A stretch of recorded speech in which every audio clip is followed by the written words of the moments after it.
Olá, vamos falar sobre a teoria da motivação, sobre as teorias da motivação. Já vimos na aula passada o que motiva as pessoas, definição de motivação, né? O que é motivação, que é uma necessidade que o ser humano possui e que essa necessidade ela é um estado interno, né? E vimos também que a palavra motivação ela representa então uma causa que movimenta a nossa natureza humana na busca de quê? De algo que vai estar sempre ligado com o comportamento das pessoas para oferecer essa energia necessária para uma ação praticada. E quando a gente fala de motivação, a gente toca nas teorias motivacionais, né? Que são estudos que vão desde a época dos filósofos gregos, né? Nas discussões sobre o conceito de felicidade, que tinham como base a teoria hedônica, que entende que o comportamento do homem ele é sempre voltado para o prazer. Assim, as teorias motivacionais modernas de hoje, ela ainda se inspira nesses antigos pensamentos gregos, né? Que identificam que 3 tipos principais de motivos e hipóteses sobre a natureza do homem, que é o ganho material, o reconhecimento social e a realização pessoal. E dentro dessas teorias motivacionais nós iremos ver 4, né? A teoria de Maslow, vimos na aula passada. Essa de hoje nós vamos ver essas 3 últimas teorias motivacionais: Herzberg, equidade e ERG. Vimos um pouco sobre a teoria de Maslow, que se caracteriza basicamente sobre essa pirâmide, onde se constitui de 5 necessidades, onde da base da pirâmide ela é a necessidade mais básica, e à medida que você vai satisfazendo uma necessidade inferior, você tende a passar para uma superior, né? E aí vem a teoria dos 2 fatores de Herzberg, que ela é acessada no ambiente externo e no trabalho do indivíduo.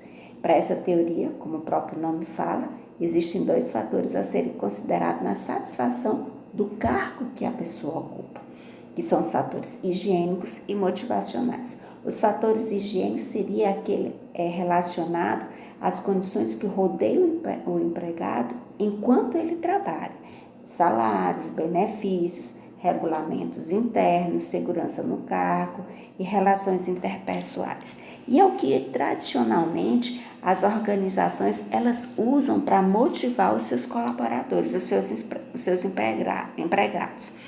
E corresponde a essa perspectiva ambiental que uma pessoa tem, né? Então, esses fatores higiênicos, se não supridos, eles vão provocar uma insatisfação. E se supridos, eles não vão provocar motivação, né? Eles vão ficar simplesmente neutros. Já os fatores motivacionais, eles vão produzir um efeito duradouro de satisfação e, consequentemente, um aumento de produtividade. Então, isso quer dizer o quê? Que se você supra esses fatores motivacionais, eles vão elevar a satisfação do colaborador com aquele cargo. E se precários, eles vão provocar o quê? Uma insatisfação, né? E esses fatores motivacionais, eles são ligados, se referem a quê? Ao conteúdo do cargo, às tarefas e aos deveres, ou seja, eles estão ligados ao reconhecimento profissional, o status, a responsabilidade, a oportunidade de crescimento dentro da empresa e a riqueza do trabalho. Portanto, ele vai envolver sentimentos de realização do empregado, do colaborador. Aí vem a teoria da equidade, né, que ela tem por base a crença de que as recompensas que eu recebo, elas devem ser proporcionais ao esforço, né? E devem ser iguais para todos os colaboradores. Se 2 pessoas realizam o mesmo esforço, a recompensa deve ser igual para os 2, né? Então, a contribuição dessa teoria para o ambiente organizacional vai residir na possibilidade de se aferir o clima no trabalho, porque vai permitir a compreensão quanto à reação das pessoas diante de recompensas oferecidas ao grupo, né? E na teoria da equidade, uma outra questão é a percepção individual que se tem dessa equidade na distribuição destas recompensas e vai se processar de forma comparativa entre as pessoas, né? Com base em 4 tipos principais de referência. A própria pessoa, uma posição ou situação diferente na mesma organização, que pode ser percebida como igual, melhor ou pior que a situação atual.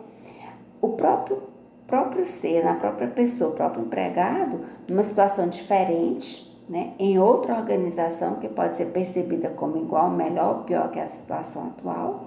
Outra pessoa ou grupo de pessoas na mesma organização, ou pessoa ou grupo, outra pessoa ou grupo de pessoas em organizações diferentes. Essas medidas de comparação que são usadas dentro da teoria da equidade, elas são percebidas pelo indivíduo não resultante em conflitos no trabalho, né? Haja vista que prevalece a equidade do comportamento. Todavia, se há falta de isonomia no trato das pessoas, vai ocorrer o quê? Implicações motivacionais para a organização. E a teoria RG, que é em inglês, ela em português ela é denominada ERC, ela tem suas origens em alguns grupos, em 3 grupos de necessidade, né? Que significa existência, né? Ou equivalente às necessidades básicas, fisiológicas e de segurança de Maslow. O R é o relacionamento, que corresponde às necessidades de relações pessoais e às de estima de Maslow. E o G é o crescimento, ou melhor, C, que é o crescimento. Então, essa teoria ERC, ela se contrapõe à de Maslow na ideia da questão da rigidez hierárquica, porque para Maslow, aquela pirâmide com as 5 necessidades, o indivíduo ele tem essa hierarquia que ela é rígida. Eu só saio de uma necessidade inferior para uma superior depois que essa inferior ela é suprida. Já na teoria ERG, isso não acontece, né?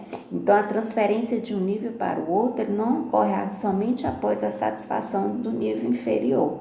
Não é isso. Então, nesse sentido, a proposta da teoria ERC, né, experiência, relacionamento e crescimento, ela se aproxima é como se fosse uma versão revista da teoria de Maslow, porque essa teoria acredita que a satisfação das necessidades, ela não é sequencial, mas sim simultânea, porque ele se baseia em 2 princípios.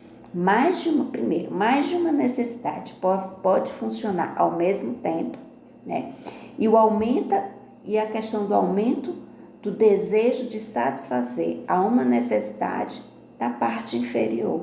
Então, ela se baseia nesses 2 princípios. Por isso é que a satisfação da necessidade, ela não é sequencial, tá? Eu posso ter mais de uma necessidade funcionando aí ao mesmo tempo.